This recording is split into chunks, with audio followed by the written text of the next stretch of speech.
réalisateurs qui font des films trop courts, voilà ce qui arrive. Raphaël, merci pour ce film parce qu'on a beaucoup ri quand on l'a découvert à Cannes.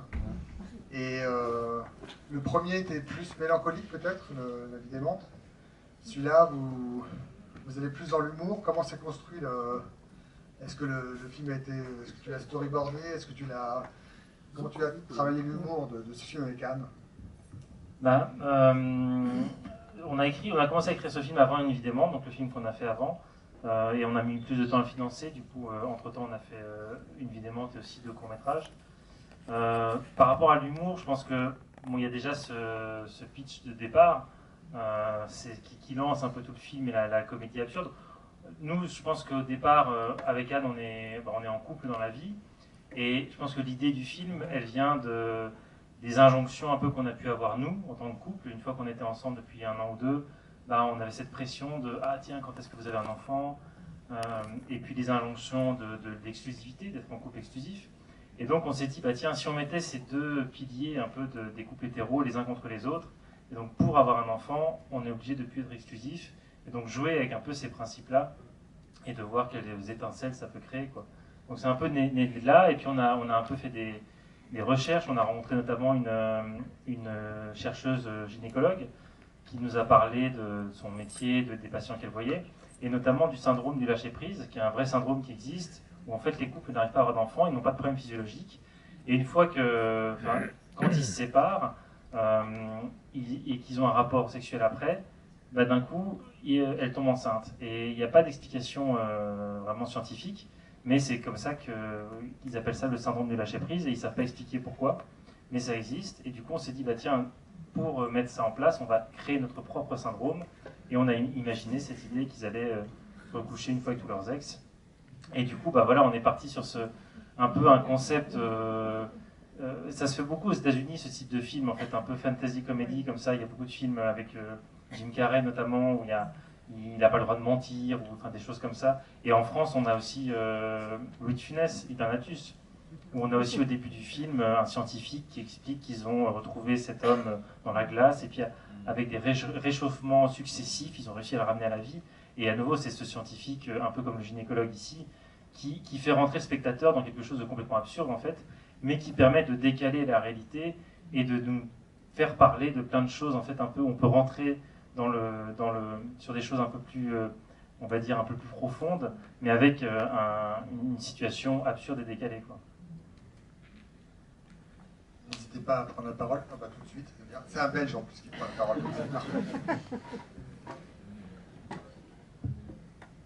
Bonsoir, merci pour ce film. Donc oui, je suis démasqué. Et donc vous avez expliqué comment le scénario était venu, c'était une question. Donc c'est une question que je pose régulièrement, bon, en tant que belgo-français. Donc il y a quand même pas mal de films belges qui sont complètement décalés. Et donc, alors est-ce que c'est parce que les Belges sont calus? Est-ce que c'est parce que c'est difficile de se prendre au sérieux quand on est belge? Est-ce que c'est parce que quand on fait un film belge, il faut arriver à sortir de la masse de tous les films qui sortent, et donc il faut quelque chose, une autre originalité? Ou bien est-ce que c'est lié à un système de financement qui est peut-être... Enfin voilà, c'est pas la première fois que je pose la question, mais j'ai pas de réponse précise encore. Bah, surtout merci pour ce film, il m'a vraiment beaucoup plu. Merci beaucoup. Je pense qu'il y a en effet quelque chose de particulier en Belgique. Je pense il y a une histoire, hein, déjà par rapport au surréalisme, et donc on a on va dire des pairs comme ça qui nous influencent. Mais il y a aussi, je pense, quelque chose où on peut vraiment se permettre de proposer des idées complètement farfelues, et ça va vraiment être lu et entendu par on va dire l'équivalent du CNC belge, la commission qui donne l'argent, les télés, tout l'argent qui vient sur les films. Il y a vraiment on a l'habitude d'avoir ce type de projet, et donc on va pas se formaliser par rapport à ça, et donc il y a une grande ouverture sur le type de projet qu'on peut proposer, et du coup ça crée des projets qui peuvent se permettre d'aller dans des endroits un peu absurdes et loufoques. Et donc il y a beaucoup d'écoles de cinéma aussi en Belgique. En Belgique francophone, on est 4 millions de francophones, on a 3 écoles de cinéma public, ce qui est énorme. Vu le peu de gens qu'on est, et donc ça crée aussi, il y a beaucoup de cinéastes en Belgique, beaucoup de cinéastes qui font du court-métrage, qui font du long-métrage, et il y a une synergie qui est quand même qui est très dynamique, et on s'entraide énormément, parce que c'est vrai que les films francophones belges, du coup, sortent en Belgique, mais sortent aussi en France, enfin, quand ça va bien, mais la plupart du temps, ils sortent en France, et du coup, on est moins en concurrence, parce que le terrain où vraiment le film va pouvoir se développer, ça va être en France, parce qu'il y a plus de gens en France, et au Canada aussi, enfin au Québec. Et du coup, on est moins en concurrence. Donc, il y a une grande entraide aussi. Et donc, il y a une entraide et une influence, on s'aide beaucoup. Et du coup, ça se diffuse un peu tout ça. Et donc, je pense que peut-être ça vient de tout ça. En tout cas, je l'expliquerai comme ça, moi. Mais le film a plu aussi aux Français parce que c'était en partie financé par la France. Oui, c'est ça. Du coup, là, il y avait un appel à projet du CNC. Le CNC, c'est l'instance française qui finance le cinéma, et qui faisait un appel pour des comédies romantiques. Et donc, nous, on avait écrit ce film. On était on était à 10 mois du tournage, plus ou moins. Et on a vu cet appel et on s'est dit, ah, mais super, il faut qu'on essaye. Et donc, notre productrice belge avait travaillé déjà avec le producteur français Tripod. Il leur a soumis le scénario, on a déposé, on l'a eu. Et du coup, on a pu travailler avec la France et du coup rencontrer des acteurs français, des techniciens français. Et ça, c'était aussi... c'était très riche parce qu'il y a des acteurs nous qu'on ne connaissait pas. On travaille beaucoup avec des acteurs qu'on a vus au théâtre, qu'on a vus au cinéma, dans des films. En tout cas, qu'on connaît un peu. Et là, du coup, on a essayé de rechercher dans les acteurs français. Et ça amène, par exemple, Nora Hamzaoui, que vous connaissez peut-être parce elle fait des spectacles, elle est humoriste, elle fait des chroniques sur France Inter ou à Quotidien. Et le personnage de Julie, de la sœur de Rémi, elle amène, je veux dire, nous, c'est toute sa personnalité à elle et toutes ses idées parce que c'est un personnage assez féministe comme ça, qui est très incisif. Et c'est vraiment parce que c'était Nora Hamzaoui qu'on a pu comme ça construire le personnage autour de qui elle est et se servir de tout ce qu'elle peut amener elle-même et toute la richesse qu'elle a et surtout la rapidité d'esprit, d'incision qu'elle a quand on jouait pour créer son personnage. Donc pour nous, c'était vraiment, vraiment chouette de travailler avec tous ces acteurs et ces techniciens français. Alors, comme dans La Vie démente, je trouve qu'il y a l'humour qui est vraiment là, mais il y a la forme aussi qui est impressionnante à chaque fois. Tu as une sens du détail avec Anne, vous faites attention à tous les décors, etc. Comment ça s'est passé Disons que sur le film, ici, il y avait cet enjeu, vu ce que ça raconte, il y aura des scènes sexuelles. Donc nous, on n'avait jamais fait ça avant dans nos films, et on ne s'y retrouvait pas forcément dans ce qu'on peut voir, on va dire, dans un cinéma classique, où vous avez des scènes où la sexualité est représentée un peu souvent de la même manière. Et donc on s'est dit, qu'est-ce qu'on pourrait imaginer qui nous ressemble et où on s'y retrouve. Et donc on a commencé à faire des séances de workshop pendant 1 an et demi avant le tournage, avec le chef déco, le chef costume, et on a convoqué un chorégraphe avec qui on avait déjà travaillé. On avait fait des scènes de nudité sur nos courts-métrages, mais pas sexuelles, mais où il y avait de la nudité et de la danse. Et donc on s'est dit, on va retravailler avec ce chorégraphe qui est vraiment chouette.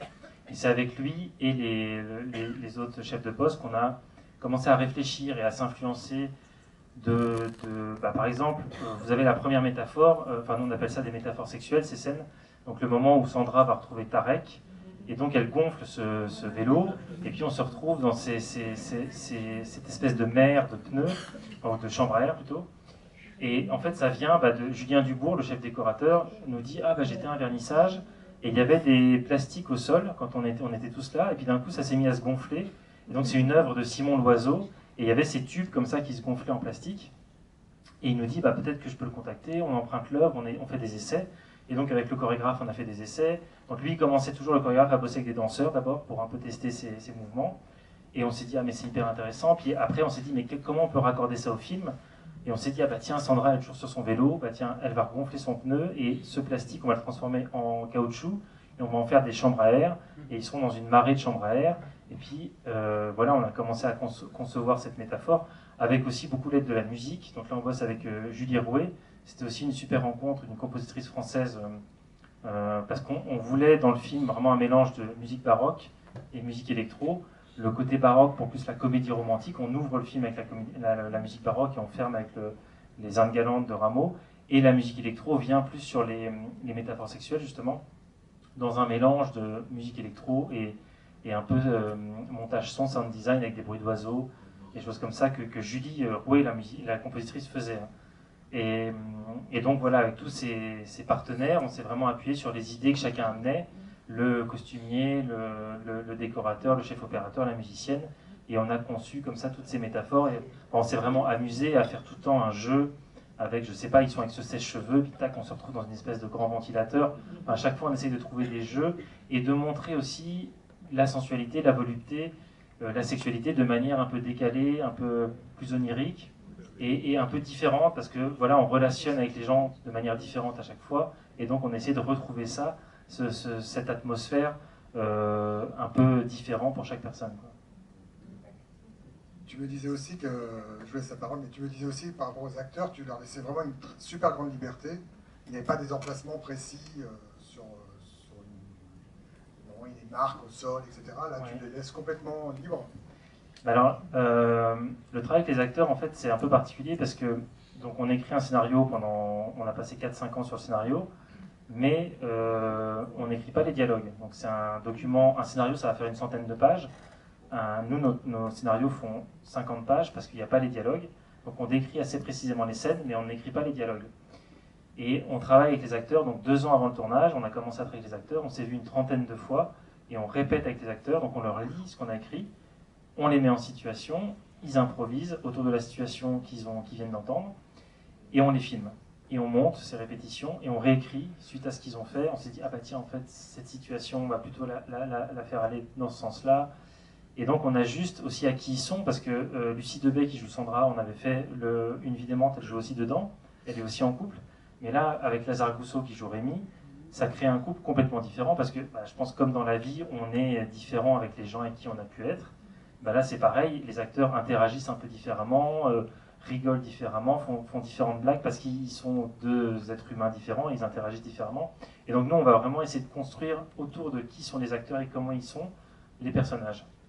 Et donc pendant 2 ans, on s'est vus, et donc ils infusent comme ça, parce qu'on se voit une trentaine de fois, on va dire, mais chaque fois on se voit, il y a parfois 1 mois et demi qui passe, mais pour eux, ça reste un peu à l'arrière de la tête, ils ont ça en tête, et puis on se retrouve, et quand on est au tournage, il n'y a toujours pas de dialogue, donc ils vont à nouveau improviser, mais on a tellement fait et refait les scènes, il y a même un brouillon du film que tout le monde a pu visionner, les acteurs et les techniciens, qui savent très bien ce qu'ils ont à faire, tout le monde sait très bien ce qu'on a à faire parce qu'ils l'ont déjà vu presque le film, mais un peu en mode brouillon, mais on va aller chercher quelque chose d'encore plus précis, d'encore plus juste, voilà, on va à chaque fois essayer au tournage d'aller un peu plus loin que ce qu'on a pu faire en répétition, et parce que tout ce travail accumulé a permis d'aller préciser des choses à l'écriture, dans les personnages, et puis après, nous quand on fait notre brouillon, c'est brouillon, du coup au niveau de l'image et du son, c'est pas top, et là on peut faire quelque chose de plus cohérent visuellement. Et du coup, pour reprendre ce que tu disais sur les marques des acteurs, donc nous, vu qu'ils improvisent et qu'ils vont jamais redire à chaque prise la même chose, on ne peut pas faire un découpage classique. Donc sur un film classique, vous allez avoir, si on prend ici maintenant la scène ici de moi qui parle, toi qui pose les questions, on va avoir un plan large qui présente la salle, et puis il y aura un plan sur toi qui pose ta question, et un plan sur moi qui répond. Toi, tu as les bras croisés. Si dans le large, tu as les bras croisés, sur le serré, tu dois avoir le bras croisé, sinon tu n'es pas raccord, on ne peut pas monter. Et moi, je dois dire la même chose à chaque fois, toi, tu dois dire la même question, sinon, c'est pas montable.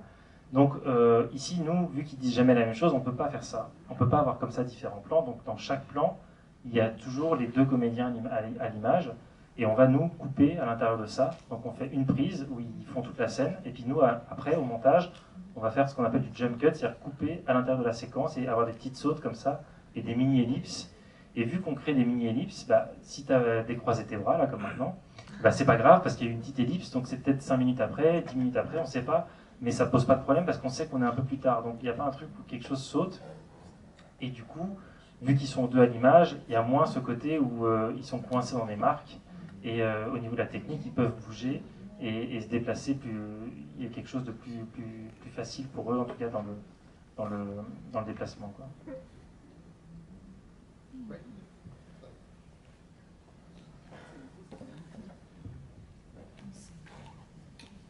Oui, bonsoir, merci pour le film et aussi pour toutes ces intéressantes explications, c'est passionnant.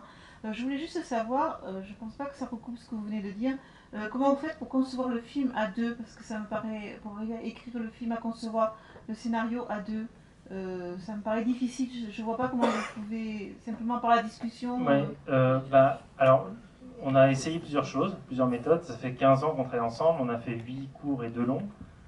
Et petit à petit, on a trouvé notre manière de fonctionner. Anne est beaucoup plus, dans l'écriture en tout cas, on fonctionne un peu différemment. Anne est beaucoup plus littéraire, elle a vraiment une plume. Et donc, par exemple, toutes les notes d'intention qu'on remet pour avoir de l'argent pour les commissions, c'est plutôt elle qui va les rédiger. On en discute, bien sûr, mais c'est elle qui a vraiment cette plume et ce talent d'écrire. Et moi, justement, ma manière d'écrire, elle va plus être dans le montage, parce que je co-monte le film. Il y a une monteuse et moi qui montons le film. Et donc, toutes ces répétitions dont je parlais, c'est moi qui les monte aussi. Et en fait, on va écrire aussi le film à ce moment-là, puisqu'on va aller capter les moments qui nous ont intéressés. Et donc, c'est ma manière d'intervenir dans l'écriture, même si j'écris aussi sur l'ordinateur, mais je suis moins habile là-dedans, je suis plus habile au niveau du montage. Donc au niveau de l'écriture, on se partage un peu le travail comme ça. Par contre, au plateau, maintenant, on fait tout à deux. Et on a l'habitude, vu que les acteurs, on passe 2 ans avec eux, ils ont l'habitude de nous entendre. On n'a pas forcément le même avis. Avant, on se concertait sur les premiers courts-métrages, on coupait, et puis là, on se parlait avec la script, et on discutait, on se mettait d'accord, et une fois qu'on était d'accord, on allait voir l'équipe. Maintenant, on y va tout de suite. Ils entendent la stéréo, donc il y a moi et Anne qui parlons, et puis ils font le tri, ils ont l'habitude, et ils se débrouillent avec ça. Et vu qu'on prépare énormément le film, sachant qu'on fait quasiment un brouillon du film avant le film, là, du coup, on a vraiment passé en revue toutes les problématiques. Au moment du tournage, il n'y a plus vraiment des grosses questions qui se posent. Ça va plus être des questions dynamiques, de rythme, de jeu, de tiens, ça, faut qu'ils n'oublient pas de le dire, c'est important. Donc on n'est pas sur des gros questionnements, parce qu'on fait un énorme travail de préparation qui ne se fait pas toujours. Parfois, il y a des équipes qui vont venir au tournage moins préparées, et c'est très bien aussi. Mais je pense que c'est peut-être parce qu'on est deux qu'on a besoin de tellement préparer pour justement mettre de côté toutes ces questions et arriver au tournage en étant vraiment sur le même fil, quoi. La même longueur d'onde, quoi. Il vous faut 3 ans pour faire un film, alors au moins 3-4 ans, non? 3-4 ans, la durée d'un... c'est classique, hein. De toute façon, l'écriture prend beaucoup de temps. Ensuite, le tournage, la post-production, tout ça prend plus ou moins 3 ans, 3-4 ans, et encore. Ici, ça fait 9 ans il y a 9 ans, on a commencé à écrire. Entre-temps, on a fait d'autres films, on a fait 2 courts et un long, donc on a fait d'autres choses, mais c'est des processus qui peuvent prendre beaucoup de temps. Le prochain long sur lequel on travaille, ça fait aussi 9 ans qu'on est dessus. Et on ne sait pas quand on tournera, si tout va bien dans un an, mais on ne sait pas, tout ça est peut prendre beaucoup de temps, ou parfois aller très vite, parce qu'une fois qu'on avait tourné notre premier long, tout s'est débloqué, et en un an, on avait le financement pour faire celui-là.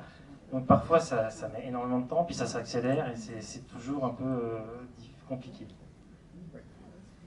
Bonsoir. Déjà, bravo à vous, à toute l'équipe pour le film, il était vraiment intéressant.